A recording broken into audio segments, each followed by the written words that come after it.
Olá, caros amigos, tudo bem com vocês? Espero que estejam.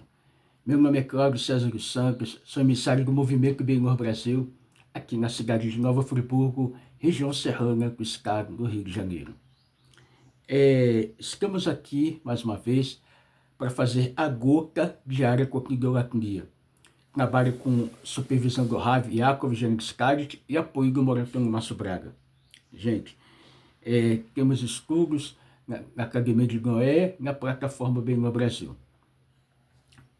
Eu quero deixar bem claro, gente, não estou aqui para atacar a religião de ninguém, estou aqui para atacar denominações religiosas de ninguém, estou aqui para falar a verdade daquilo que eu acredito e passo a acreditar, porque como assim eu acreditava no passado que eu estava fazendo era correto, então hoje me convém falar que o que eu estava fazendo no passado não era correto. Adorar um personagem, né, chamado JC, Yeshua, Jesus, adorava, achava ele que era um Deus, um semideus, um intercessor, um advogado. E isso não existe em nenhuma parte da Torá. E alguém vai falar assim, mas você está desfazendo a religião. Não, desfazendo da religião é quando você fala que a Torá, o Taná, o livro dos judeus é o Antigo Testamento. Isso sim, isso já é uma depreciação de quem é idólatra, de quem é pagão. Por quê? Porque você chamar a Torá de antigo é porque alguém quer estabelecer alguma coisa nova. E Deus, Hashem, o Eterno, Todo-Poderoso, é imutável. Ele está escrito, não é homem para que minta, nem filho do homem para que se arrependa. Então, como alguém vai se titular que é Deus e criar um outro livro, criar uma nova religião, dar novos mandamentos, alterar aquilo que Hashem deixou por decreto durante no Monte Sinai há mais de 3.300 anos. Então, gente, decreto com mais de 3 milhões de pessoas vendo, observando. Não foi uma, duas, 3 pessoas, não. Teve um sonho, uma visão, uma revelação de noite, aí depois de manhã apareceu um anjo.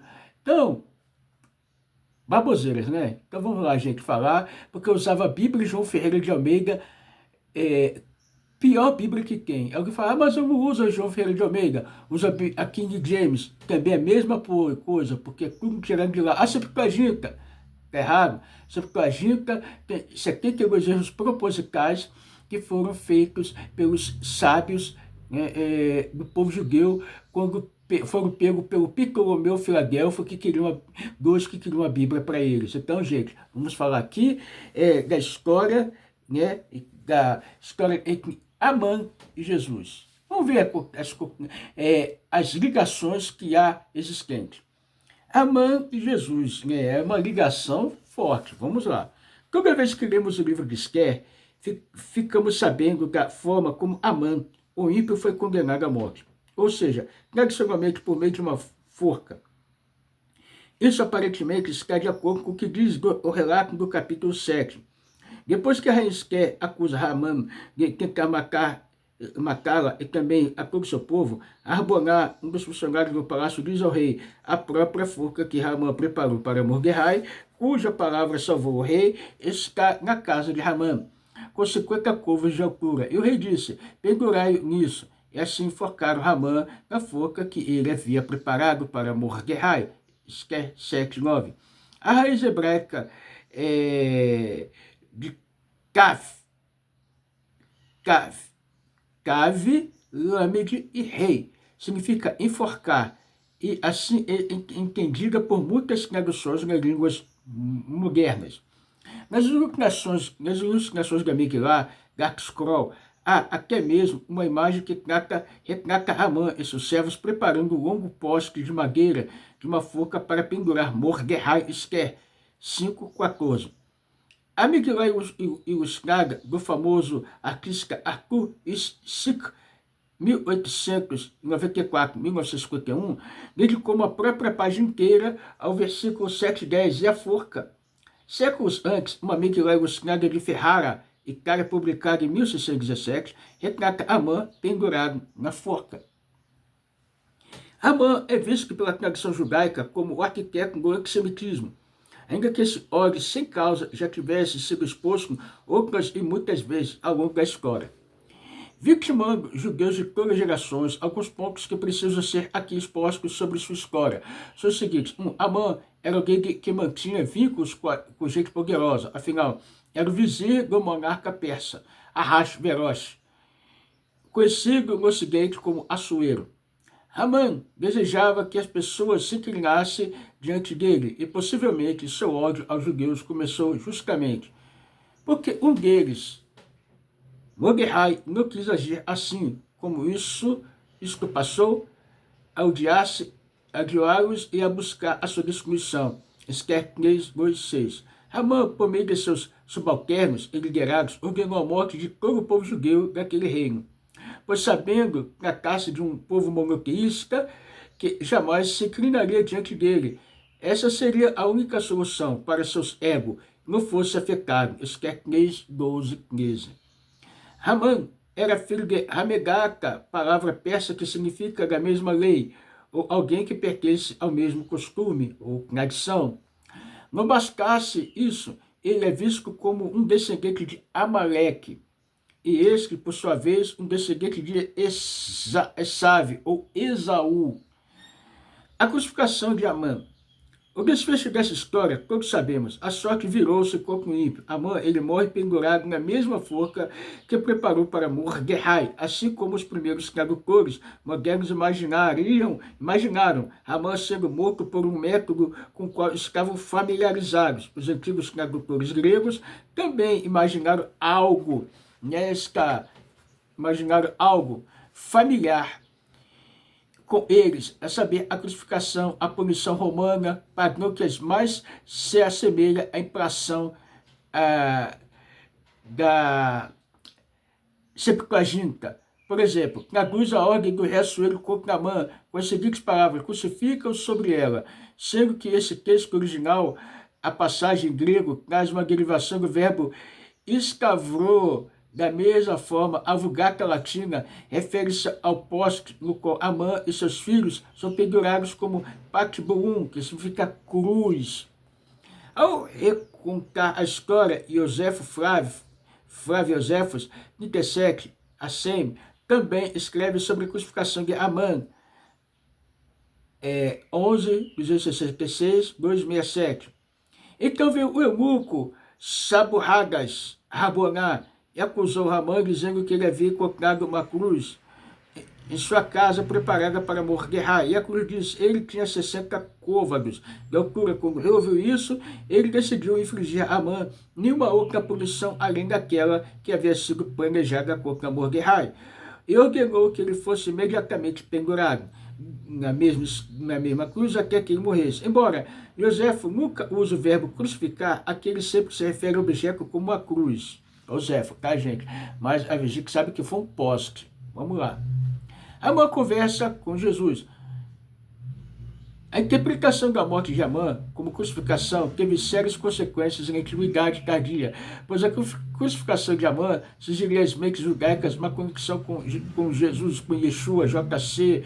É a mesma coisa, é mesmo time, mesma coisa. E não tem nada de sadique não, tá, gente? Porque a gente sabe que a história do Jesus, né, do Yeshua e Yeshua, conforme for, ele está no Talmud, na casa de Sanhedrin, nós sabemos disso. E sabemos que foi um grande perverso, um grande rachá, e esse Jesus que montam que dizem que é Novo Testamento, é um personagem montado, fictício, para enganar a humanidade. Tá? E foi uma forma do Império Romano infiltrar e colocar todo o povo judeu em confusão um contra o outro, tá, gente? Vamos ter essas ideias. De fato, os judeus usaram esse paralelo, óbvio, para efeito polêmico. Um poema aramaico em homenagem a Purim, composto no final da Antiguidade Tardia, 400 a 600 era comum. Imagina Amã conversando com todos os grandes tiranos da história judaica, como o faraó e o Nabucodonosor. Depois que cada vilão reclama de seu fracasso, Amã retruca que sua história é ainda mais trágica. No final do poema, Amã fala com JC, com Yeshua, que repreende Ramã e afirma que sua própria sorte foi a pior de todas. A poesia enfoca a morte por crucificação e características da vida que JC, Yeshua e Amã compartilharam. Você pensa apenas em si mesmo, que só você foi crucificado, mas eu participei disso contigo. Pregado no madeiro, parecia uma estátua de mercúrio, representando em madeira. Eles pregaram em uma cruz e uma corte da largura de um palmo. Foi feito por açoite em minha carne. Um filho foi estendido em uma cruz, flagelado com um chicote de uma mulher nascido. Sou eu, a quem chamo de Cristo, cravejado com pregos, cravados em meus membros, uma besta que alimenta-se de cevada, está melhor do que eu. No final, o transpassado e adorado, ainda que com vergonha em todas as vilas e cidades. Nesta narrativa judaica da paixão, JC, Yeshua e Yeshu, seu nome seja apagado na terra, se identifica com Ramã. Ambos os homens foram colocados em uma cruz, mas é aí que o paralelo termina. JC reconhece a dor de Ramã, mas afirma que ele sofreu tormento e ignomia, que eclipsaram em muitas aquelas pelas quais passou o arqui-inimigo dos judeus no Império Persa. Resposta à paródia judaica. Vamos lá, gente. Para alguns judeus antigos, cantar esse poema provavelmente funcionava como uma válvula de alívio da pressão, as duras formas cotidianas da perseguição cristã, como nós já falamos.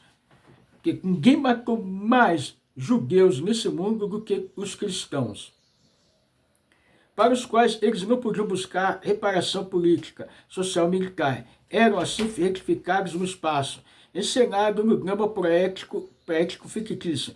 Em vez de fomentar a rebelião, os judeus crucificaram Amã a cada Purim. Porém, dizer que Amã queria ser crucificado era correr muito risco naqueles dias, pois isso soaria como uma provocação, muito embora, como já vimos anteriormente, as próprias versões mais usadas pelos cristãos, a Septuaginta e a Vulgata Latina. Já falamos que a Septuaginta é que 72 registros propositais, e a Vulgata Latina nem se fala. E Bíblias como João Ferreira de Almeida, outras, toda a tradução errada. Gente, cuidado, que isso pode trazer problemas pro resto da tua vida, usar uma Bíblia errada.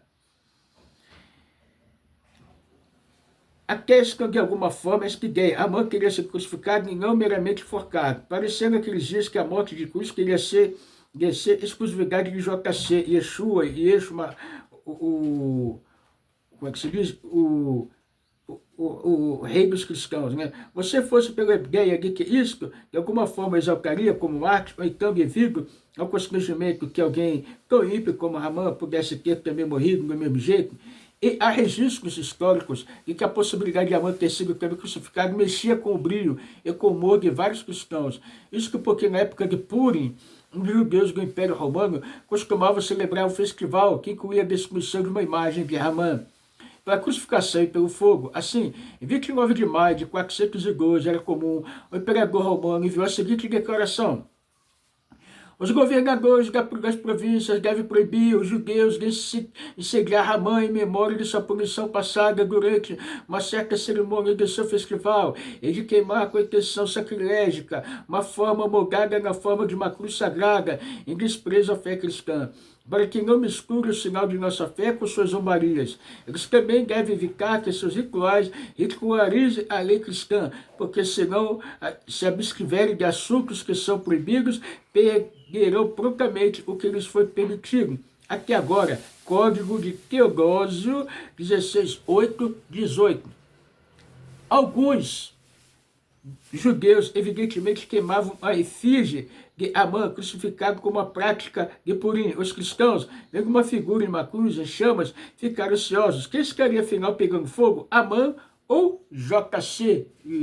Yeshua, Jesus Yeshua, não importa.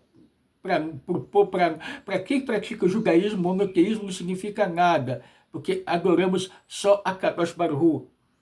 Colocar fogo no primeiro poderia até ser aceitável, porém, fazer isso com o último atingiria o coração do cristianismo. O paralelo visual entre Jesus e Amã irritou as autoridades romanas, suficiente para exigir que os judeus parassem com essa forma de folia de Purim. Ainda que essa prática comum naqueles tempos antigos pudesse até ser ingênua e ser maldade. Não deveria nos surpreender se encontrássemos alguns paralelos bastante sólidos entre os dois personagens crucificados. O primeiro paralelo, é claro, ambos teriam sido executados da mesma forma, ambos aparentemente mantinham um ego exaltado. Amã exigia que as pessoas se inclinassem diante dele. JC, Yeshua, deseja ser reconhecido como uma espécie de divindade. Mas sabemos que isso não existe na Torá e não foi divindade nenhuma.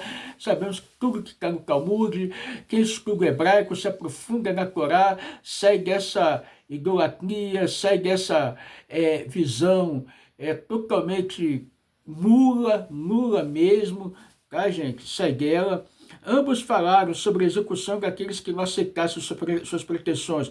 O nome do pai de Amã parece ser uma alusão a alguém que pertenceria à mesma lei, ou seja, alguém que pertence ao próprio meio ou círculo cultural religioso, ao qual desejava dar o fim. Amã era descendente de Esaú, cujo nome, segundo Rabi Ben-Isaac Abravanel, nós sabemos aqui no Brasil que Ben-Isaac Abravanel era ministro, chegou a ser ministro lá na Espanha, né? E o Silvio Santos era descendente legítimo dele aqui no Brasil.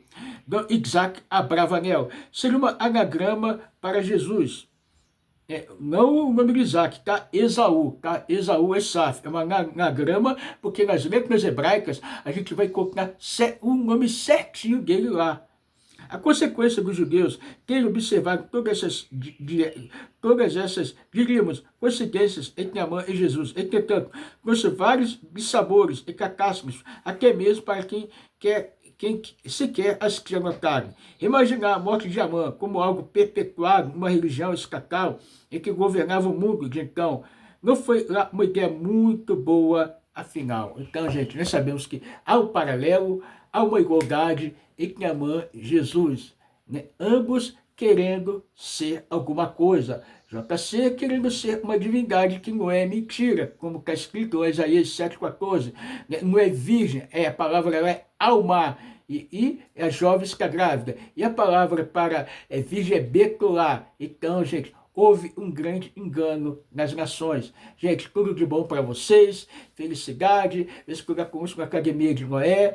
Está aqui o certificado, gente, que ganhei graças a Shem, do primeiro nível. Vou passar para vocês aqui, primeiro nível esses dias. É um certificado maravilhoso, porque na Academia de Noé nós estudamos com Rabino Sério, né, que é com a supervisão dele, nosso Rav Yaakov, e temos aula com o nosso Morel, pelo Márcio Braga, um grande professor nosso, que está aqui, se esforçou, lutou, se dedicou, tá bom, gente? Está aqui, aqui, ó, vocês podem ver. Então, vem estudar a coisa séria na Academia de Noé. Nível 1, agora eu vou já estou chegando no nível 2. E emissário aqui dessa cidade de Nova Friburgo. Quer servir a Shem de uma forma adequada? Vem estar conosco na Academia de Noé, no Grupo Benoa Brasil, na plataforma Benoa e também na nossa Beit Noa Friburgo. Tudo de bom para vocês. Vem ficar conosco. Yehi Adonenu, Moreno Verabeno, Melea Machia, Leolamaet. Yehi Adonenu, Moreno Verabeno, Melea Machia, Leolamaet. Hey, Machia já.